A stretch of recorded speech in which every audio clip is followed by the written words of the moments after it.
The next page of the will. When my father passed away, my brother celebrated inheriting everything, the house, the money, all of it, and told me to leave the house immediately. But the lawyer asked, "Are you sure you understand the will?" As soon as the lawyer read the next page of the will, the color drained from my brother's face. "Get your things out today." My brother, Ryan, said those words only 3 hours after our father's funeral. We were standing in Dad's living room. White flowers covered the coffee table. His framed photograph rested beside the fireplace, and wet cemetery dirt still clung to the bottom of my black dress. I stared at Ryan. "What did you just say?" He loosened his tie and dropped onto the couch. "The house belongs to me now, Claire. Dad's savings, his investments, the car, everything. Be out by 10 tomorrow morning." His wife, Madison, stood in the kitchen doorway holding a glass of wine. "Ryan is only being practical," she said. "You couldn't expect to live here forever." "I was living here because I was taking care of Dad." Ryan laughed. "Taking care of him? You were living here rent-free." "I cut my work hours. I drove him to chemotherapy. I gave him his medication every night." "How many times did you visit during the last 8 months?" He shrugged. "I had business trips. Some people had a father." Ryan pulled a new set of keys from his pocket and tossed them onto the table. "The locks are being changed tomorrow. And the Corvette in the garage belongs to me now, too. Madison and I are going to Cabo next month." Madison smiled. "We're going to celebrate a little." "Celebrate the inheritance." "A new chapter," Ryan said. "Call it whatever you want." The coffee cup slipped from my hand. It hit the carpet without breaking, and a dark brown stain spread across the pale rug. Ryan looked at Madison. "See? This is exactly why she shouldn't be managing the house." I said nothing. I walked upstairs, closed the bedroom door, and pulled my suitcase from the closet. "My name is Claire Bennett. I was 34 years old and taught accounting at a community college in Portland. My father, Thomas Bennett, had built a regional hardware chain called Bennett Hardware from the ground up. 15 stores, 2 warehouses, and nearly 180 employees. Ryan was 3 years older than me. Since childhood, he had believed that anything he wanted would eventually become his. Dad paid Ryan's college tuition. When my turn came, the company was struggling through a recession. I earned a scholarship, worked 2 jobs, and took out student loans. Ryan always said, "Dad knows I'm the one who will carry on the family name." I would answer, "You're not the only one with that name." He would laugh. "Technically, you'll change yours when you get married." I never changed my name. I never got married either. After Ryan dropped out of business school, Dad gave him a position at the company. A few years later, he promoted him to vice president. Then the expenses began. A company-leased SUV. A private golf club membership. Luxury trips for Madison listed as client entertainment.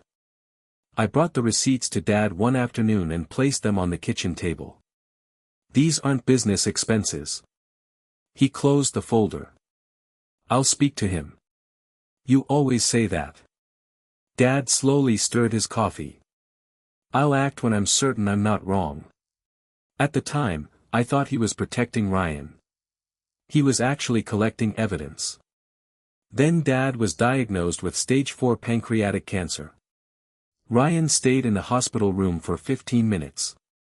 He put a hand on Dad's shoulder, told him he was strong, and said he would beat it. Then he pulled me into the hallway. "Has he created a succession plan?" I stared at him. "He just received his diagnosis. The business needs clarity." "You're asking about your inheritance." His expression tightened. "Why do you always make me sound like the villain?" "Because you never stop auditioning for the role." For the next 6 months, I took care of Dad. I drove him to his appointments, organized his medication, prepared his meals, and taught most of my classes online. Some nights, he would wake up confused and ask whether Ryan had visited. I never lied. No, Dad. He would close his eyes. He's probably busy. Ryan finally came during Dad's last week.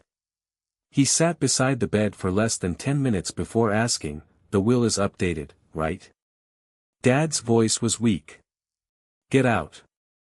Ryan blinked. "What?" "I'm tired." "Leave." Ryan stood and pointed at me. "Claire has turned you against me." I folded my arms. "You don't need anyone's help with that." Dad died 2 days later. The next morning, his attorney, Howard Blake, contacted us about the reading of the will. Ryan insisted that the meeting take place at Dad's house. At 8:30, he arrived with Madison. Ryan opened the refrigerator. "Where's the champagne?" I was walking down the stairs. "This is a will reading, not brunch." Madison gave me a thin smile. "Bitterness isn't a good look on you, Claire." I ignored her. At 9 o'clock, Howard arrived. He was accompanied by a woman carrying a laptop case and a thick folder. "This is Elena Park," Howard said. "She is a forensic accountant." Ryan stopped smiling. "Why is a forensic accountant here?" "Your father requested her presence." We sat around the dining table. Dad's chair remained empty. Ryan tried to pull it out, but Howard stopped him. "Please leave that chair vacant." Ryan rolled his eyes and took another seat. Howard opened the will and explained that it had been signed 5 months earlier. Dad's mental competence had been confirmed by 2 physicians, and the document had been properly witnessed. Ryan tapped his fingers against the table. "Can we skip the legal formalities and get to the distributions?" Howard looked over the top of his glasses. "We will not be skipping anything." He began reading.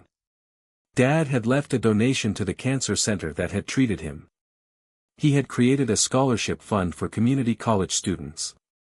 He had also left $50,000 to his longtime housekeeper, Mrs. Alvarez. Then Howard reached Ryan's name. "To my son, Ryan Bennett."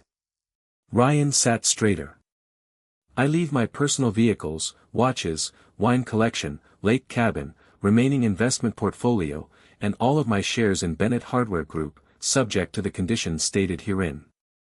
A smile spread across Ryan's face. "Thank you." Howard paused. "I'm not finished." "But that's everything, right?" Ryan asked. "The company, the investments, the cabin, the cars." Howard turned to the next page. "Are you sure you understand the will?" Ryan leaned back in his chair. "It's pretty clear. Dad left me the business."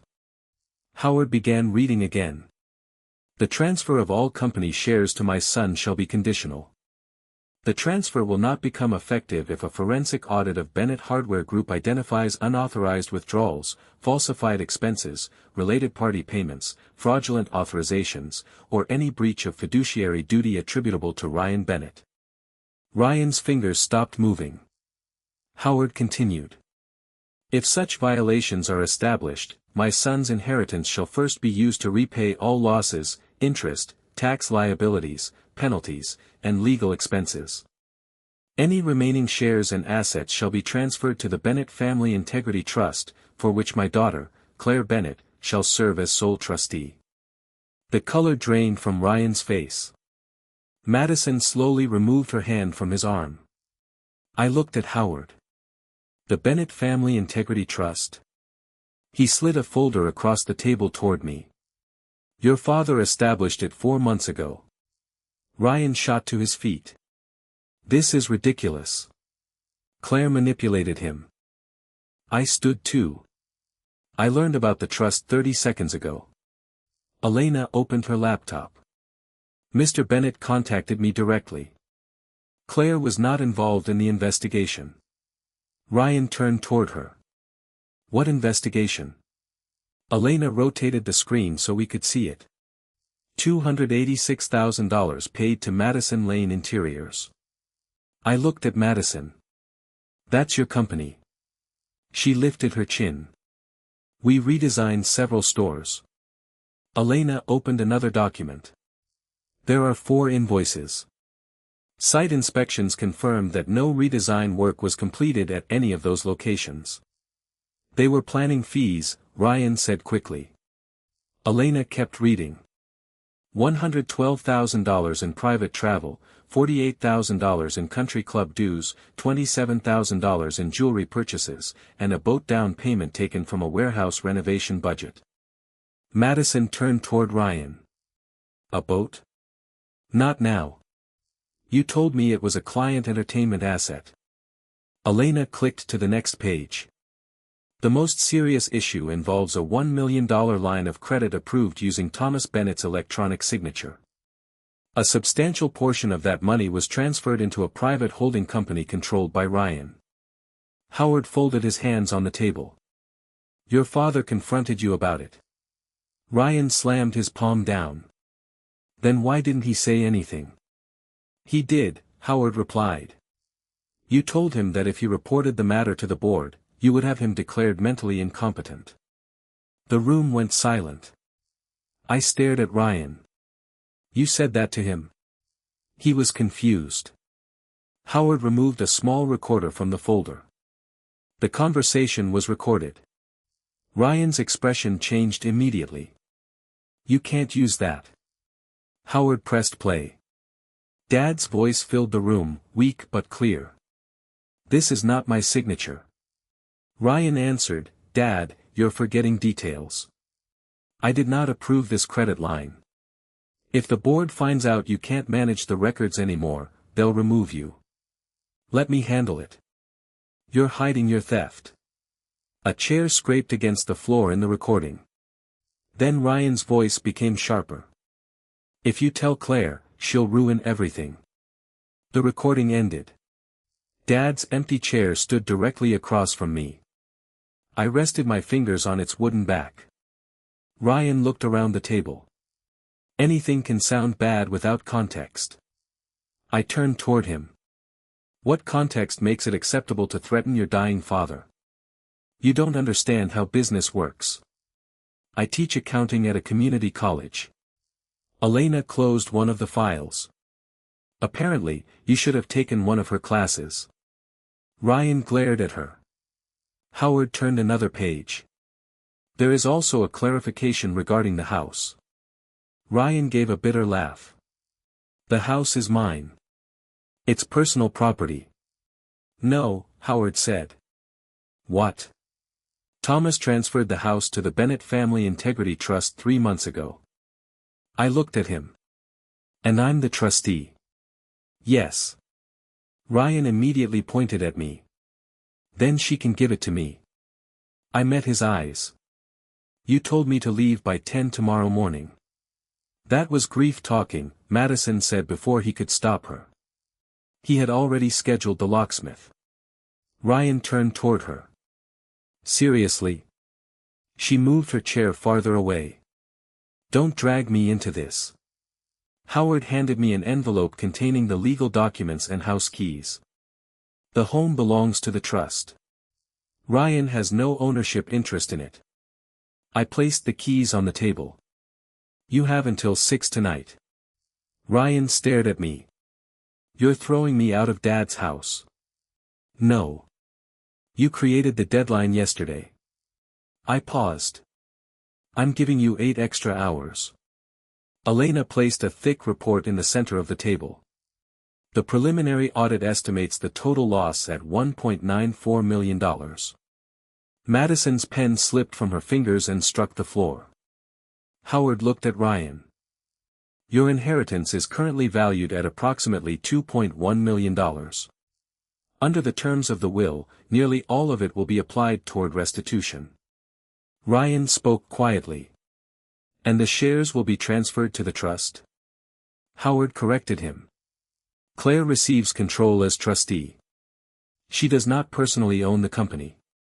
She will be required to manage it for the benefit of the employees, creditors, and trust beneficiaries. Your father also appointed an independent professional board. Ryan swept several papers from the table. I'll contest the will. Howard remained calm. You may do so. However, the will contains a no contest clause. If your challenge fails, you will also lose the personal property that has not already been applied to restitution. This is blackmail. This is your father's will. Ryan shoved his chair back and stormed out. Madison remained seated for several seconds. Then she asked, "What happens to the lake cabin?" I looked at her. She did not even appear embarrassed. Howard answered. It may be sold as part of the restitution process. Madison jumped to her feet. Ryan, wait. The front door slammed. At 5:30 that evening, Ryan returned with 2 movers. I stood in the driveway as they climbed out of the truck. I'm here for my things, he said. Only your clothing and personal electronics. Dad's watches, artwork, documents, and company records stay here. You're treating me like a thief. After $1.94 million, you can choose the word yourself. He stepped closer. Dad trained me to run that company. Dad hired a forensic accountant to investigate you. You filled his head with lies. Where was my voice on the recording, Ryan? He had no answer. I held up my phone. A sheriff's deputy will arrive at 6 for a civil standby. After that, if you remain here without permission, you'll be trespassing. You called the police. You were planning to change the locks. I'll never forgive you for this. I didn't ask you to. He left before 6. Madison did not leave with him. 2 days later, she hired a divorce attorney. 1 week later, Bennett Hardware's board terminated Ryan's employment. The company filed a civil lawsuit, and the district attorney requested records related to the forged signature and financial transfers. Ryan posted in the family group chat. Claire took advantage of Dad's death and stole everything from me. I uploaded only one attachment. The transcript of Dad's recorded conversation with him. Then I left the group. 3 months later, the lake cabin was sold. So was the Corvette. The watches and investment portfolio were liquidated. The money went toward restitution. Ryan left me one voicemail. Claire, we're family. Dad wouldn't have wanted this. I forwarded the message to Howard. I did not respond. I stayed in Dad's house for only 6 months. Then the trust sold it at market value. Part of the proceeds restored the company's employee retirement fund. Another portion funded a new wing at the cancer center. On my final night in the house, I opened the letter Dad had left for me. Claire. I rescued Ryan too many times. Each time, I believed he would make the right decision the next time. I was wrong. You never asked me for control. Perhaps that is why it took me so long to understand that the most trustworthy person was the one who never asked for power. Do not keep the house simply because it belonged to me. Do not keep the company for that reason either. Do what is right. And when Ryan says I treated him unfairly, remember this. I did not take away his inheritance. I only made sure his debt was paid. I folded the letter, turned off the final light in the living room, and locked the front door. Ryan never stepped inside that house again. And whenever he stood outside the courthouse telling reporters that his sister had ruined him, I thought the same thing. I had not taken anything from him. I had only allowed the lawyer to read the next page. If Claire's story kept you watching, please like this video and subscribe to the channel for more powerful stories about family betrayal, courage, and justice. Your support helps us continue sharing gripping stories like this. Thank you sincerely for watching. Tell us in the comments, did Claire make the right decision?